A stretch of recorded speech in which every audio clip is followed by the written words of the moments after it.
નમસ્કાર મિત્રો, UD news ગુજરાતીના સોશિયલ મીડિયા પ્લેટફોર્મ પર આપ સૌનું સ્વાગત છે। અત્યાર સુધી તમે જો અમારી આ ચેનલને સબસ્ક્રાઈબ ના કરી હોય તો આજે જ તેને સબસ્ક્રાઈબ કરો, જેથી કરી તમને આગામી દિવસોમાં તમામ વિડીયો જોવા મળી શકે અને ખેતી વિષયક તમામ જે માહિતી હોય છે આ ચેનલ પરથી મળી શકે। તમે પણ અમારી સાથે જોડાવા માગતા હોય તો 98 240 95656 પર કોલ કરી શકો છો। ત્યારે આપણા સાથે એક ખેડૂત જોડાય છે, તેમના સાથે વાતચીત કરીશું। શું કહેશો, શું નામ છે તમારું? મારું નામ વરદાજી હરસિંહજી વેંજીયા વાવ, તાલુકો વાવ, જિલ્લો બનાસકાંઠા। બરાબર, શું કહેશો, કેવું છે અત્યારે વાવેતર? વાવમાં થોડું વાદળછાયું વાતાવરણ, એટલે બહુ નહીં માપે। બરાબર, અને જીરાનું પિયત ખાસું થયું છે, પણ હવે એમાં પ્રોબ્લેમ થયો ઉતરવાનો પ્રોબ્લેમ શરૂ થયો છે એમ ને? હા, અમુક લોકોએ તો ખાસું બધું ખેડી નાખ્યું, રોટાવેટર ચલાવી નાખ્યા, નવી બાજરી જુવાર કરવાનું તૈયાર કરી રહ્યા છે। બરોબર, અને એકંદરે જે છે તે સારો છે ટાબો। તમે કેટલા વીઘામાં વાવ્યું છે આ વખતે? અમે 5 એકરમાં। બરોબર, શું શું વાવ્યું છે આ વખતે જીરા સિવાય? જીરા સિવાય રાયડું ઓછું છે। બરોબર, એરંડા અને વરિયાળીનું વાવેતર થોડું વધુ છે। વરિયાળીનું વધુ છે? હાજી। જીરાનું વાવેતર વધુ છે કે ઓછું છે? જીરું ખરું, ગઈ સાલ કરતો વધારે।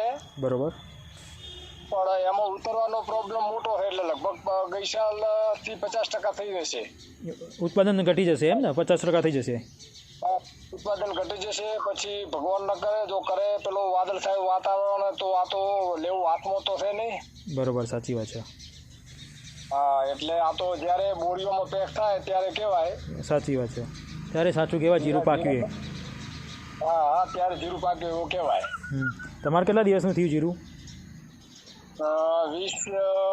20 નવેમ્બર, એટલે 60 દિવસ।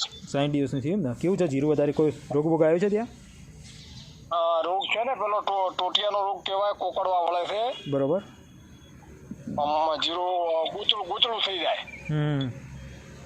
આપણે પેલો દોરડો હોય ને, દોરડાનું ગૂંચળું થાય, ગૂંચળું થાય, એના કરતા વિશેષ ઉતરવાનું વધુ છે એમ ને?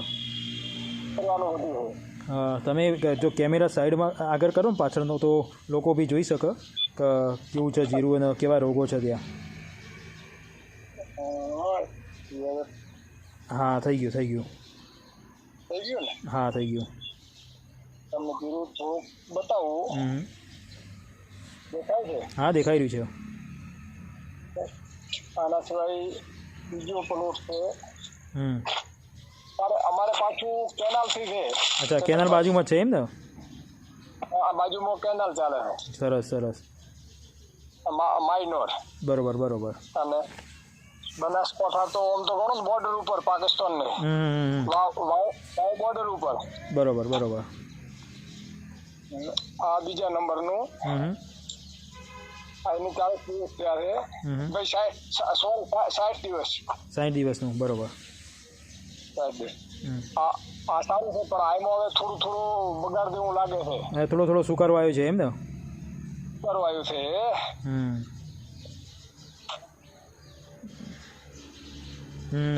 હા, દેખાય છે, સુકારો દેખાયો છે। અમુક જે ટાલવા પડી ગયેલા છે, જગ્યા થઈ ગઈ છે વચ્ચે, સુકાઈ ગયા છે અમુક વસ્તુ, છોડ।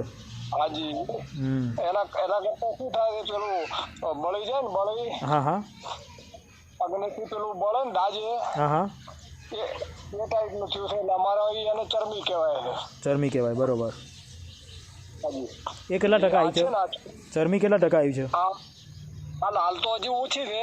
બરોબર, આ છે ને? હા, દેખાય છે। હા, અત્યારે તો ઓછી છે, પણ હવે હજુ કદાચ હવામાન ખરાબ રહે તો વધી શકે।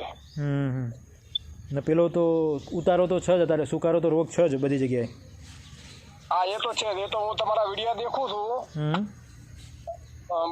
લગભગ ટોટલ વિડીયો તો કાઠિયાવાડ સાઈડ, સૌરાષ્ટ્ર, કચ્છના લગભગ ઉતારાનો પ્રોબ્લેમ મોટો છે। વિડીયોમાં દેખાય તમારા વિડીયોમાં, સુકારોનો પ્રોબ્લેમ બહુ છે આ વખતે। બહુ છે।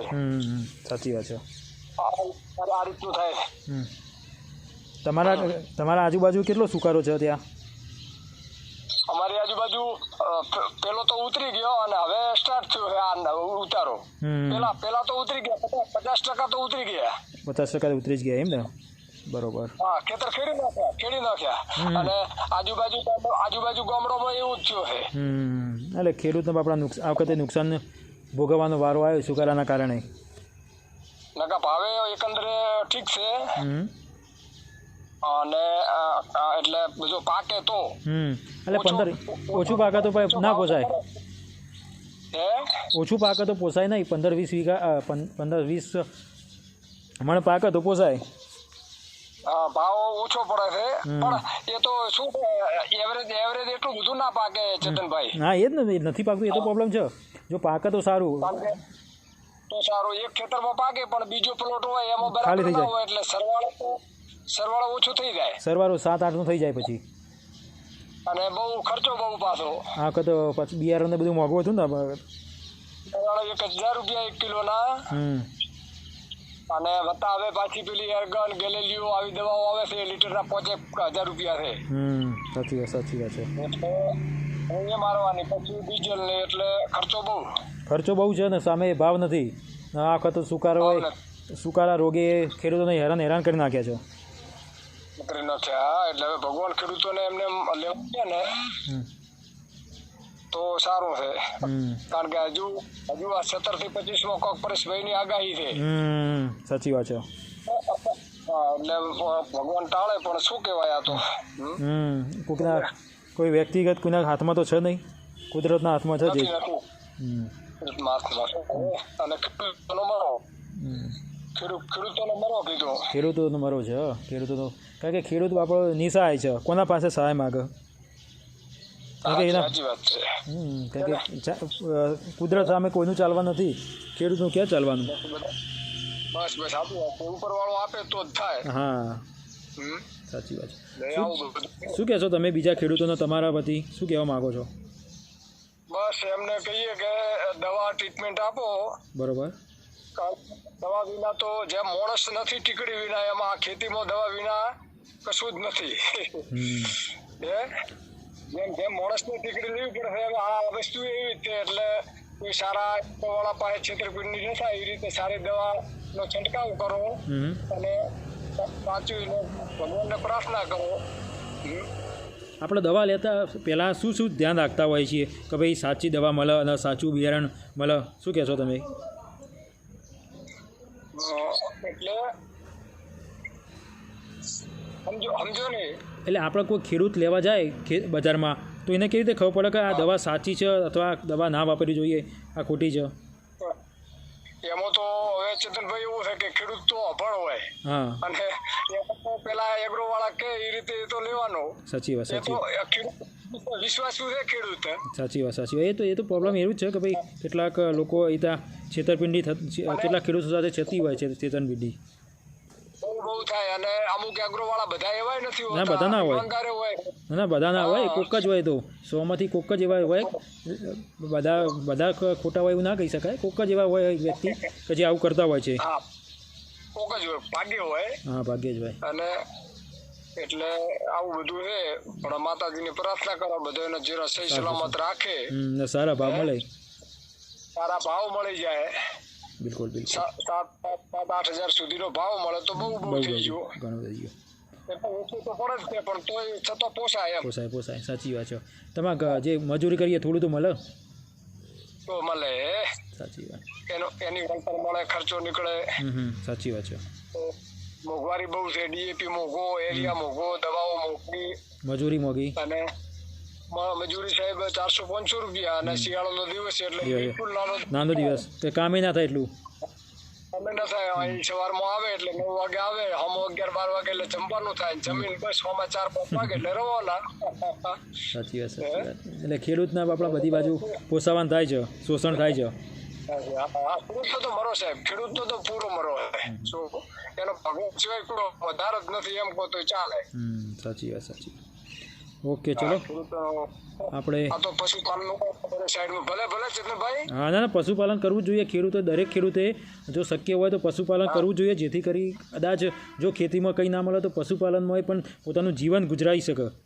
દરેક ખેડૂતોએ કરવું જોઈએ પશુપાલન સાથે, જેથી કરી અને હા અને ખેડૂતોને મારી વિનંતી કે છોકરાઓને ભણાવો, એના સિવાય કોઈ ઉદ્ધાર નથી. બિલકુલ દરેક ખેડૂતે તો ચોક્કસથી પોતાના છોકરાને ખેતી કરાવી હોય તો પણ ભણાવવો ખૂબ જ જરૂરી છે. એના વગર આજે નવો સમય છે, એ ટેકનોલોજીનો સમય છે, અને આજે ભણેલા જે લોકો છે એ જ આગળ વધુ સારું આવક મેળવી શકશે અને સમાજમાં પણ એક સારો મોભો મેળવી શકશે. એટલે શિક્ષણ તો ખૂબ જ જરૂરી છે. બરાબર છે. એટલે શિક્ષણ ફરજિયાત છે, ફરજિયાત ભણાવવું જોઈએ. હા, એમને ભણાવવી જરૂરી છે. બિલકુલ ઓકે ચલો મળીએ તાણ. ભલે આ બાજુ થાય તો ચોક્કસ મળીશું. બિલકુલ ચોક્કસ મળીશું.